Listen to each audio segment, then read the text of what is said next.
Entonces, qué es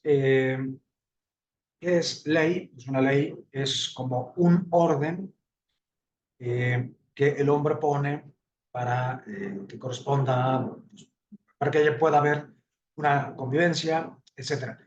Pero la ley natural no es una ley creada por los hombres, sino una ley que el hombre descubre. Y la puede descubrir, bueno, la suele descubrir, de hecho, en su conciencia.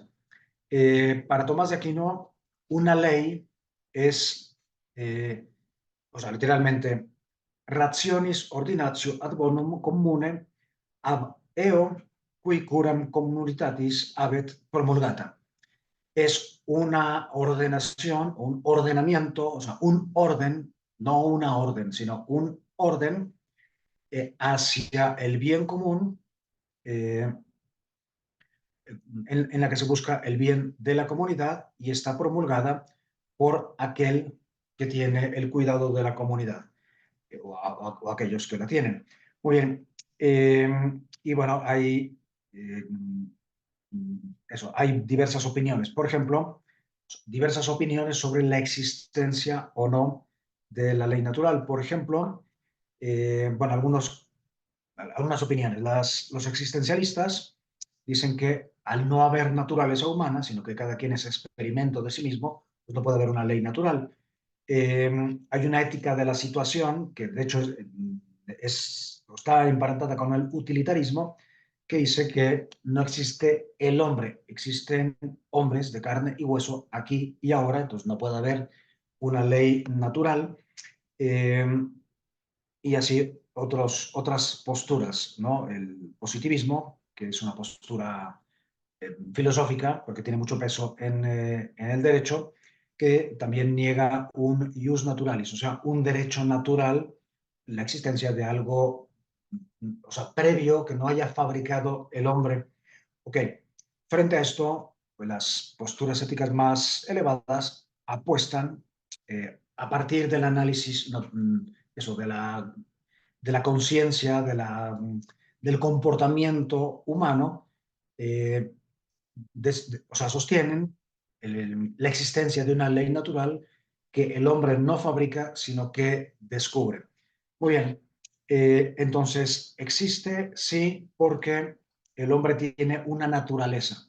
Habría que definir naturaleza y sin agobiarles con muchos términos filosóficos, pero naturaleza es una palabra dinámica, viene de natura, naturu, es como futuro, y otras palabras que terminan así en uro, que significa tendiente a, en movimiento hacia tal. Entonces, natura es lo que le nace a la persona. Entonces, bueno, hay cosas que nos nacen naturalmente, espontáneamente. Por ejemplo, nos nace que no nos quiten las cosas, si las hemos pagado, o sea, nos nace la necesidad de ser respetados y por tanto, pues para la convivencia, el otro también necesita respeto. O sea, hay cosas que nos nacen, no por redundancia, pero por naturaleza. Ok, entonces el hombre tiene una naturaleza, esto, como se puede discutir, pero también se puede demostrar. Esa naturaleza es universal e inmutable. Y tres, esa naturaleza es normativa. O sea, normativa significa que tiene un carácter de obligatoriedad interno. O sea, yo no me puedo permitir faltar el respeto a una persona que además es inocente, no me ha hecho nada, etcétera. Muy bien. Ahora, ¿cuál es el contenido de la ley natural? Bueno, la forma más general, y ya, sí, más general de presentar la ley natural es esta. Haz el bien y evita el mal. Es bueno hacer el bien y dañino hacer el mal. Y hay otras posibles enumeraciones, por ejemplo, eso, expresiones como pues, no hagas al otro lo que no te gustaría que te hicieran a ti. Eh, Esta proviene del mundo del Antiguo Testamento. En el Nuevo Testamento, bueno, de la persona de Cristo proviene la versión positiva. No, haz al otro lo que te gustaría que te hicieran a ti. Muy bien. Eh, Así que, bueno, con esto sería suficiente y ya después pondremos algunos ejemplos. Respecto ya al conocimiento, eh, bueno, pues a partir de, como de niveles que vamos descubriendo, por ejemplo, unas ciertas exigencias, ¿no? Que tenemos como la conservación, a nadie le gusta que le peguen, eh, por tanto no debe golpear, a nadie le gusta que le roben, a nadie le gusta que le engañen, que le mientan, que le sean infiel.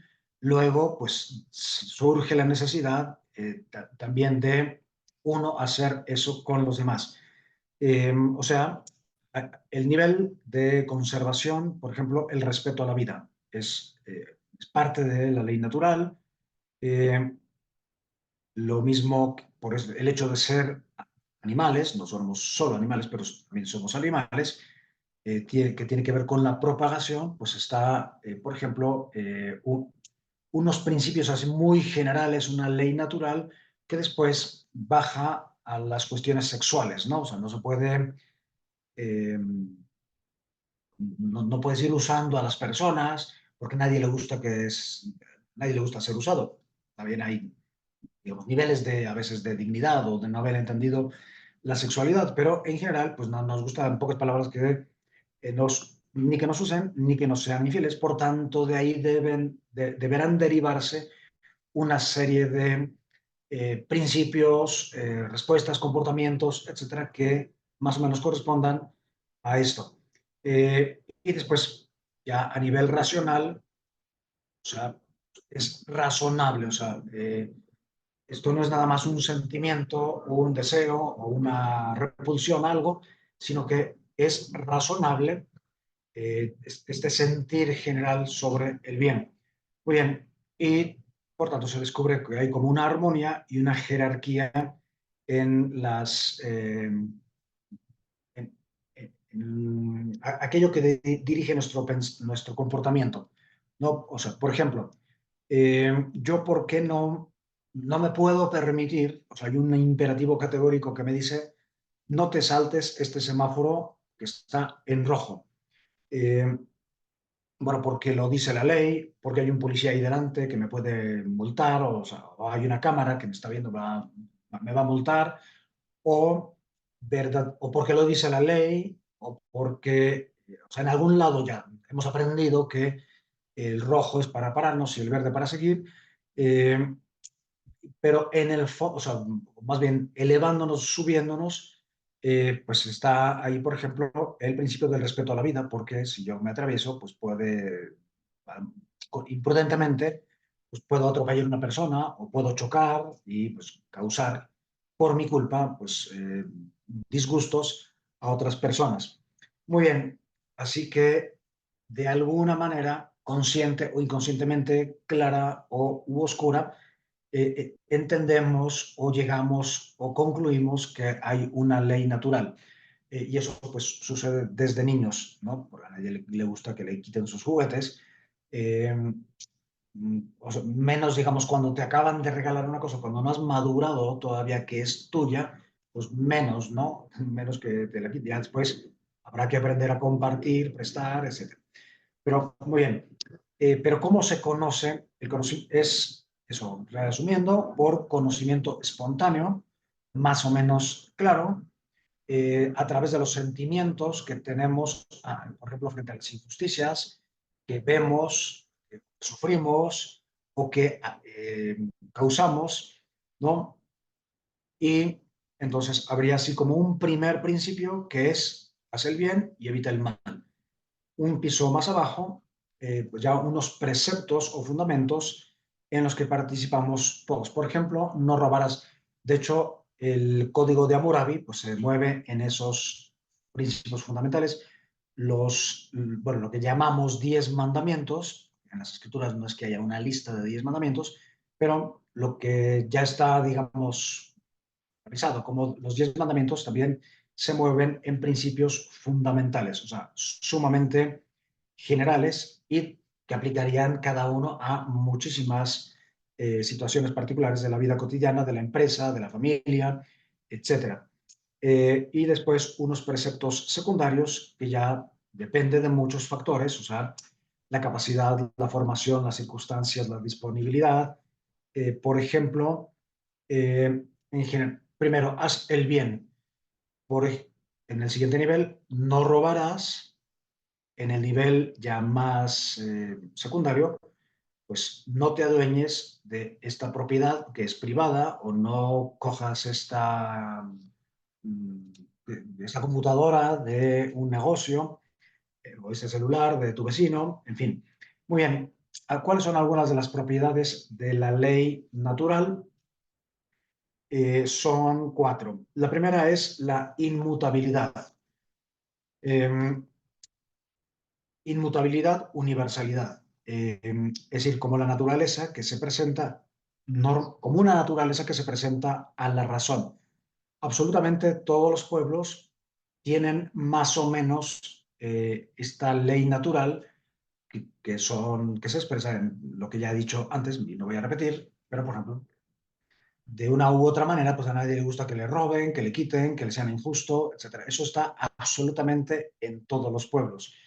Eh, Después, la segunda cualidad o propiedad sería que el primer principio, si todo hombre es moral, o sea, ve lo bueno como lo que hay que hacer, el in facendum, y lo malo como el vitandum, o sea, lo que hay que evitar.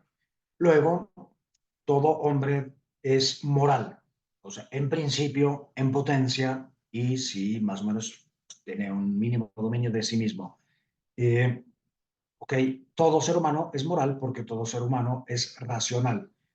Eh, ya después que concretamente en personas o comunidades o sociedades se corrompan ciertos principios, ya es otra cosa, pero justamente esas excepciones confirman la necesidad de moral porque suceden desgracias, el desorden social, el abuso, etcétera. Muy bien, después estos principios primarios, en cuanto esenciales para la realización de la naturaleza universal inmutable, son por tanto también universales e inmutables. El no robarás, el no matarás, el no ser infiel con otra persona, etcétera. Y ya después los preceptos secundarios sí parece que cambian ya en la práctica, ¿no? O sea, en algunas sociedades, pues algunas acciones pueden, o sea, de sustraer cosas que no te pertenecen, pueden no ser vistas como robo. Por ejemplo, yo en la adolescencia tuve la experiencia viviendo en España en verano. Bueno, el lugar donde viví había fruta prácticamente todo el año, en Valencia. Entonces íbamos de excursión y bueno, en aquella época pues atravesábamos los campos por la mitad y pues si en un campo gigante de sandías cogías una sandía para comértela ahí en ese momento, no era mal visto. O coger un racimo de uvas e írtelo comiendo, unas naranjas y así. Pero ya, si te llevas un costal o una camioneta y comienzas a llenar, eso sí es evidentemente y descaradamente es un robo. Pero eso, comer en el camino de unos árboles que no son tuyos, no es visto como un robo. Pero puede ser que en otro lugar sí y te puedan hasta en Estados Unidos seguro casi que te meten a la cárcel antes de que des la primera mordida al, a la fruta sustraída. Muy bien, bueno, algunos ejemplos. Eh, no apropiarse, no apropiarse de lo ajeno, por ejemplo, pues no contempla directamente los derechos de autor. Los derechos de autor son una cosa bastante reciente. A cada quien lo suyo. Bueno, pues no sé, ha habido privilegios y diferencias, por ejemplo, en el antiguo l'Ancien Régime, o sea, antes de la Revolución Francesa. En cambio, pues en la actualidad, pues esto se entiende de manera diversa, ¿no? Mayor igualdad entre todos, se entiende de manera diferente el bien común. Por ejemplo, el derecho a la libertad, que está dentro de la ley natural, eh, a nosotros, que tenemos una sensibilidad muy particular, nos escandaliza mucho el caso de la esclavitud, por ejemplo, que en el Imperio Romano, pues los esclavos no solamente no eran infelices, sino que pues vivían prácticamente como hijos. En todas las sociedades ha habido esclavitud, ha habido otros tipos de esclavitud terriblemente cruel, como la venta de personas africanas por parte de los portugueses, de los holandeses y de los ingleses, eh, de manera que la esclavitud ha sido tolerada, pero pues en la actualidad eso en la antigüedad se veía como quimérico quitarla, parecía necesaria para la sociedad, no se consideraban a todos con o sea, con el derecho de ser personas, que esto ya lo va a introducir el cristianismo, por unas razones de hecho teológicas, pero el caso es que pues, hoy es inconcebible y terriblemente injusto y justamente castigado o castigada la esclavitud ahí donde la hubiere, o también tratos a las personas que se parecen a la esclavitud y que pues, no se les llama así. Muy bien, pasamos ahora al orden moral subjetivo, que pues es la sede propia e inmediata de la ética, o sea, la persona, porque la ética, he insistido mucho, no son las leyes, las normas, los estatutos, sino que dependen de las personas. Por eso, las respuestas que a veces damos, ¿no? ¿Qué sería bueno? O sea, me refiero a las tareas y esto. ¿Qué sería bueno hacer en este caso? Bueno, pues debería alguien ordenar, alguien debería crear leyes. Bueno, esas respuestas no son malas, pero son insuficientes porque al final la ética pues, es una cuestión absolutamente personal y por tanto de la conciencia. Por aquí voy a mencionar brevemente cuáles son, en primer lugar, eh, los factores de la moralidad, o sea, los elementos del acto que nos ayudan a juzgar la acción de una persona. Ok, entonces son el fin, el objeto y las circunstancias. O sea, específicamente qué hizo este señor. Ok, por ejemplo, en la segunda, sí, en la Segunda Guerra Mundial, un poco antes, eh, había personas, policías y soldados que buscaban judíos, entonces tocaban las puertas de las casas y decían, a ver, o sospechaban de alguna persona que tuviera judíos escondidos en su casa o en iglesias o en conventos. Entonces, de hecho, en un convento se presentó un general y dijo, bueno, preguntó, ¿no?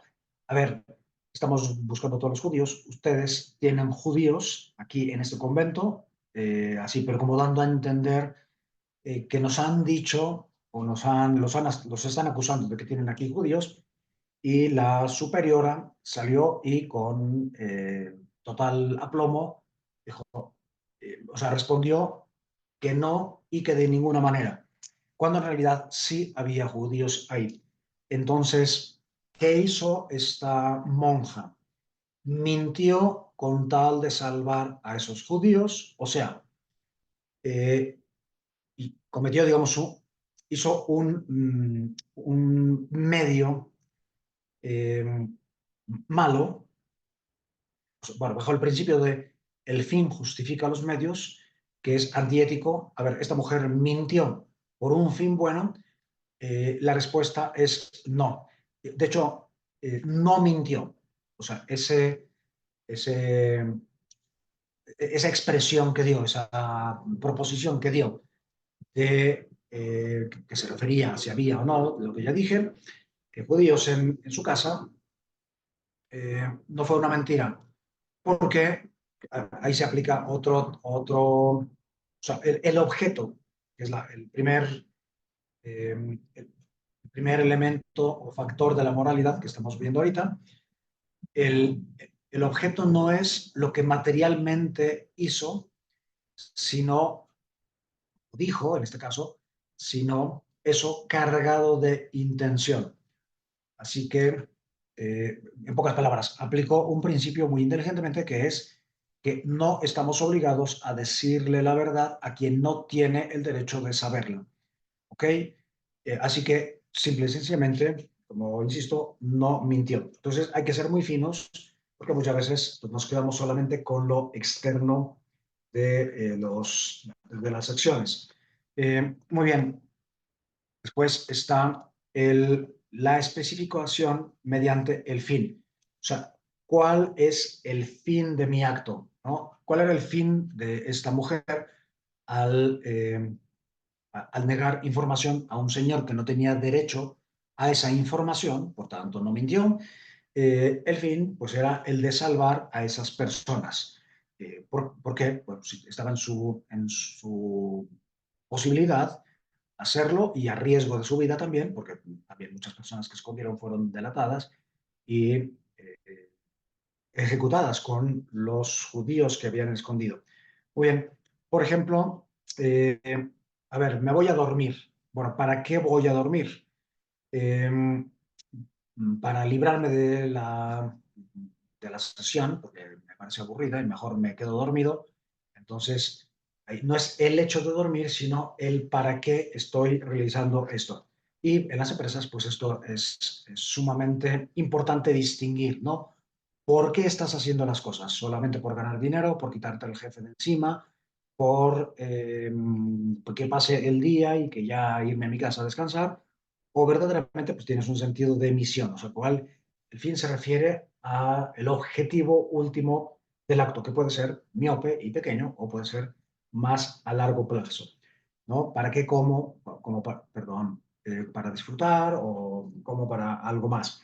Muy bien, tampoco nos podemos volver obsesivos, pero hay ciertos momentos en los que sí se necesita un juicio ético sobre nuestras acciones y sobre las de los demás. Entonces, objeto, fin y el tercero, el tercer factor de la moralidad serían las circunstancias o juzgar un acto mediante las circunstancias.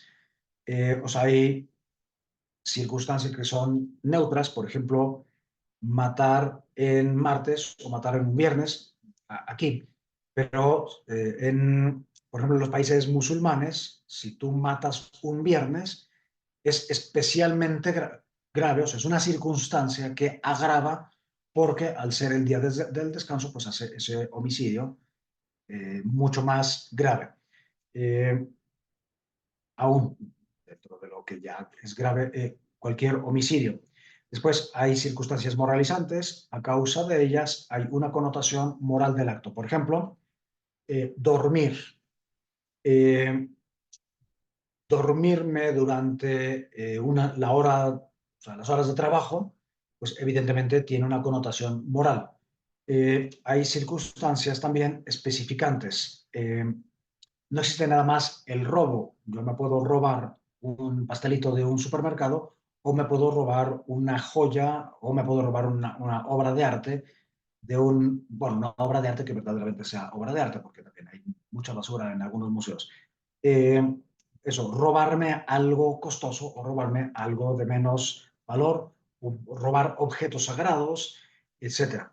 Muy bien, y circunstancias agravantes o atenuantes, que tiene que ver con lo anterior, robar o sea, 1 millón de dólares o robar 1 millón de yenes, que pues, es una moneda bastante más, digamos, que tiene mucho menos valor. Okay. Ya después hay una relación entre el objeto y fin. ¿Cuál determina exactamente la naturaleza moral del acto? Pues hay dos posibilidades. El objeto y fin a veces coinciden. O sea, quiero robar para quedarme con lo del otro. O sea, ahí estoy robando y mi fin es el de robar. ¿Okay? La especificación viene del objeto, que es el único fin.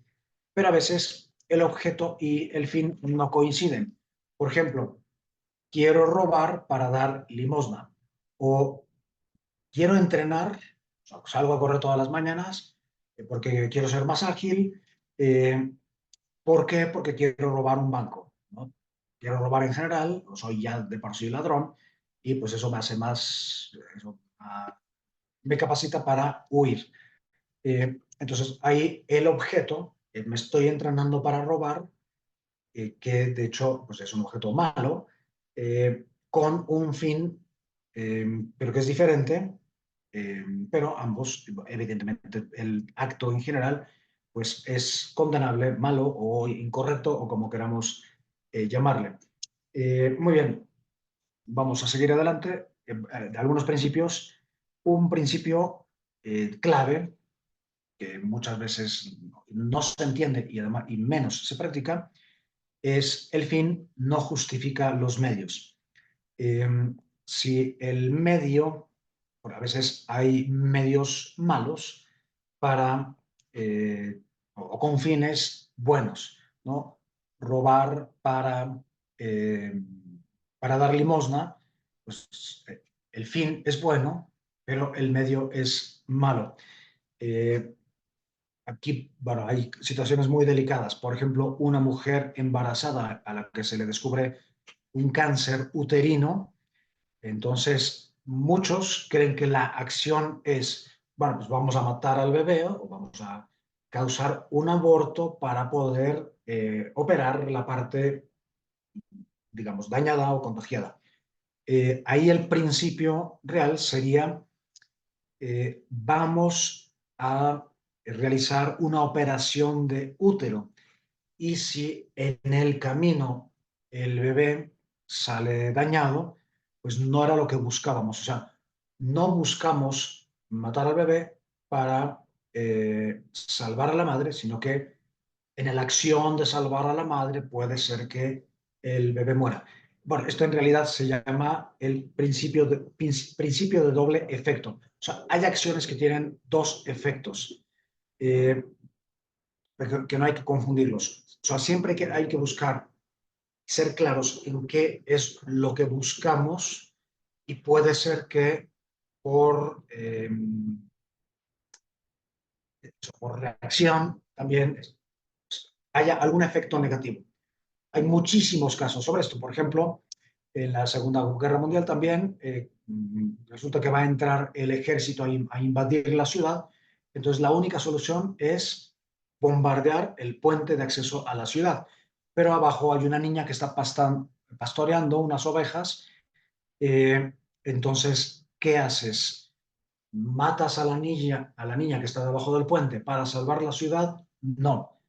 Tiras el puente para salvar a la ciudad y un efecto secundario y malo y desgraciado es la posibilidad, de hecho, el hecho de que muera esa niña con sus ovejas. Evidentemente nos referimos a la dignidad de la persona, ¿no? Eh, muy bien, ahora vamos entonces ya al, propiamente a la conciencia, que es, sí, por así decirlo, o a mí me gusta decir que es la sede del acto, es la conciencia aquella en la que se decide el acto. ¿Qué es? Bueno, pero ¿qué es conciencia? Conciencia, pues es como una presencia que tenemos a nosotros mismos, una percepción de la realidad eh, y una presencia de la realidad a la persona, ¿no? Eh, o sea, es como un continuo conocimiento de nosotros mismos que puede ser más o menos consciente. O sea, hay una conciencia psicológica, saber dónde estoy, ¿no? Si estoy en el metro o pues, tengo que cuidar ciertas cosas, si estoy en una calle de noche a oscuras o solitario, y, digamos en la periferia, pues ser consciente de que estoy ahí, etcétera, porque a veces hay gente que pierde hasta la conciencia de quién es. Ok, después está propiamente la conciencia ética, que es la percepción de la relación del acto con la recta razón. Eh, o conciencia moral. Y después hay una conciencia habitual, que es el conocimiento habitual de la ley moral, o sea, aquello que debemos hacer, y eso los clásicos lo llaman sindéresis. Sindéresis significa, pues, esa voz interior que tenemos, casi como una presencia que tenemos hacia nosotros mismos, que nos va indicando qué es lo bueno y es decir, qué es lo que hay que hacer y qué es lo que hay que evitar. Ya después hay una conciencia antecedente. Por ejemplo, a mí se me antoja robar un celular que vi en un escritorio abandonado. Eh, entonces, hay una conciencia antecedente que me dice que eso está mal y hay que evitarlo. Una conciencia consecuente que es la que me premia o condena, lo que normalmente llamamos remordimiento o satisfacción por haber hecho el mal o el bien. Y pues, nuevamente, ya habíamos mencionado, pero el remordimiento, lejos de ser una cosa negativa, un tabú o lo que fuera, o lo que a veces se suele decir, en realidad es una ayuda, es como una alarma. Muy bien, ya después, evidentemente, habría que preguntarnos esto. ¿La conciencia es infalible? O sea, seguir nuestra conciencia siempre es actuar éticamente bien. Evidentemente no. Eh, Puede haber, o sea, hay diversos tipos de conciencia, ¿no? Hay conciencias formadas, pero también hay conciencias erróneas. Sin abundar, entre las conciencias erróneas, pues está, por ejemplo, la conciencia escrupulosa. Es esa conciencia que ve el mal ahí donde no lo hay. Y bueno, todos conocemos seguramente conciencias escrupulosas que o sea, sienten que están haciendo el mal cuando en realidad no lo están haciendo, ¿no? Una vez yo hice una visita cultural en Italia, en una catedral, una maravilla, que es la Catedral de Orvieto, y teníamos que pasar, porque quería yo llevar al grupo a visitar unas capillas laterales que hay en esa iglesia. Pero resulta que estaban celebrando misa y el grupo era de mexicanos y aquí en México, en algunos lugares no se pueden visitar las iglesias mientras incluso cierran algunas áreas, como la Catedral de México, para que la gente no se meta y no distraiga, en pocas palabras. Pero en Italia, además, la disposición de las iglesias está precisamente para que la gente pueda circular sin interrumpir la misa que en la zona central. El caso es que, por más que insistí en que entráramos, algunas personas no quisieron entrar por eh, pseudo o un disque respeto a esas personas que estaban participando de la misa. Entonces, algunas sí entraron, pues eso es un ejemplo de conciencia escrupulosa, ¿no? O sea, no, no hace, no realiza una acción natural que no tiene una connotación moral por miedo a que sea error, o sea, a que sea condenable y por miedo después a tener como una condena por parte de su conciencia o un remordimiento, ¿ok? O por no molestar, en fin, por todas las cosas otras muchas razones, pero conciencia escrupulosa. Y está lo contrario, la conciencia laxa significa una conciencia que está tan acostumbrada a hacer el mal que ya no le importa y de hecho no tiene la sensibilidad porque la ha perdido para hacer el bien. Pues es el caso de narcotraficantes o asesinos, sicarios, etcétera, que en absolutamente todos los casos el primer homicidio o el primer delito que cometieron, pues realmente los torturó, pero después fueron adormeciendo esa conciencia y pues una persona con una conciencia laxa, pues evidentemente se vuelve peligrosa para la sociedad. Y después hay una conciencia que se llama perpleja o dudosa, significa que no sabe cómo actuar, no sabe qué hacer en una situación determinada. Por ejemplo, lo que dice Sartre en una de sus novelas o obras de teatro, el que le viene una crisis de conciencia porque se siente obligado a ir a la guerra para defender a su país, pero su madre está en una situación muy delicada. Entonces, ¿qué hacer? ¿Qué es lo correctamente ético? ¿Salvar a o sea, cuál de estas dos es lo correctamente ético? O sea, aquí el principio es que tienes que tratar de decidir qué sería lo mejor y una vez que lo has decidido, pues actuar en consecuencia. Pero lo que no se puede hacer es actuar sin razonar porque eso tendría consecuencias, no, perdón, connotaciones antiéticas.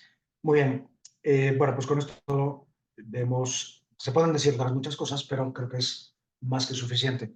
He insistido en la formación de la conciencia del carácter, que vamos a ver ya en la última sesión, o sea, en la última, sí, sesión ya en tiempo real, eh, pero ya meternos al quinto punto, que serían pues, los mínimos éticos que, digamos, es pues, a lo que hemos descendido en la sociedad actual, que es una sociedad en general pues, bastante despistada en cuestiones éticas, y por eso se necesita personas que tengan la ética muy clara. Genial. Entonces, vimos la ley, como elemento es un orden externo, orden ético, y la conciencia, que en el fondo pues es el criterio último porque es lo que en cada persona pues, le lleva a actuar, y nadie puede actuar por otra persona, nadie puede ser ético por otra persona y nadie puede tener un buen carácter por otra persona, ¿no? Y bueno, esto se ve en las relaciones matrimonio, familia, las parejas, etcétera, que muchas veces las personas quieren cambiar a los otros, pero eso es absolutamente imposible. O igual hay gente que quiere que el otro no cambie, pero todos cambiamos porque todos pues, estamos metidos en el tiempo y vamos sufriendo los cambios propios de pues, la edad, en pocas palabras. Genial, pues nada, espero que nos haya gustado, aclarado algunas cosas. Eh, Reordenado, analizado todos estos temas. Genial.